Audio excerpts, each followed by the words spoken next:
যে কুমিল্লা বিশ্ববিদ্যালয়ের শিক্ষার্থী আদনান আলম, যার বাড়ি চট্টগ্রাম, তার জায়গা ইলেকশনের পরদিনই বিএনপি নেতারা জোর করে দখল করে নিচ্ছে।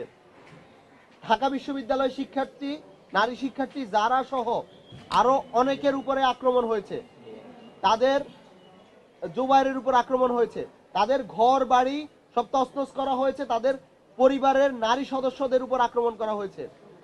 আমরা বাগেরহাটে দেখেছি একজন নারী প্রার্থীর উপর বিএনপি নেতা নারী স্বতন্ত্র প্রার্থীর উপর আক্রমণ করেছে।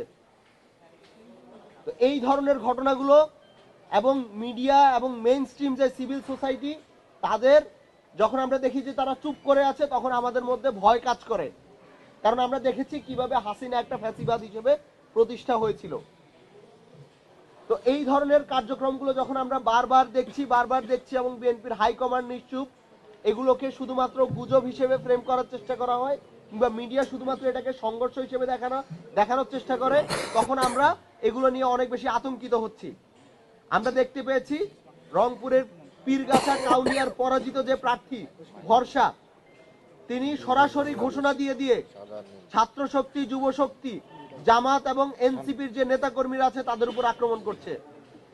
তারা আক্তার হোসেনকে অবাঞ্ছিত ঘোষণা করছে, যিনি জনতার ভোটে নির্বাচিত। যারা জনতার ম্যান্ডেটকে অস্বীকার করছে তারা।